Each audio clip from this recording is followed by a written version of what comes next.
کتب لهم بهی عمل صالح. عمل صالح. من عرض میکنم امروز در دنیای کنونی هر حرکتی، هر اقدامی، هر حرفی که در جهت استقلال سیاسی کشورها و ملتها، در جهت استقلال فرهنگی کشورها و ملتها باشه، در جهت استقلال و رشد اقتصادی کشورها و ملتها باشه، در جهت وحدت باشه، در جهت اقتدار امت اسلامی باشه، در جهت ترویج علم در دنیای اسلام باشه،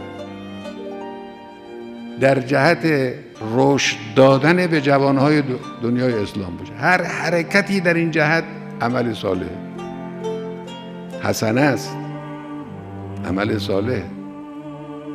اگر شما در زمینه علم کار میکنید، در زمینه تحقیقات کار میکنید، در زمینه انرژی هسته‌ای کار میکنید، انرژی هسته‌ای نیاز ملت هاست. فردای این عالم همه ملت ها احتیاج به انرژی هسته‌ای، انرژی صلح‌آمیز هسته‌ای دارن.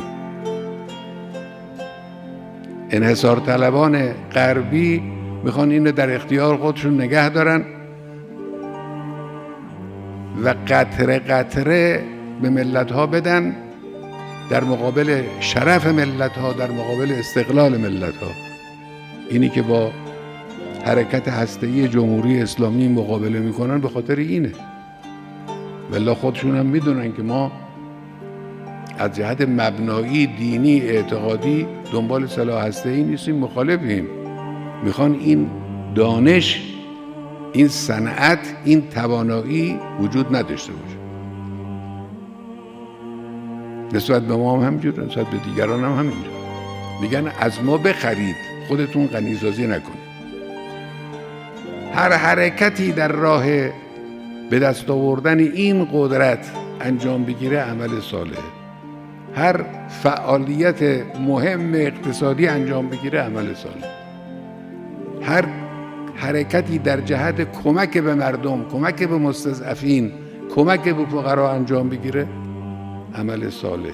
هر حرکتی در جهت تبلیغ حقایق و مقابله با موهومات انجام بگیره عمل صالح.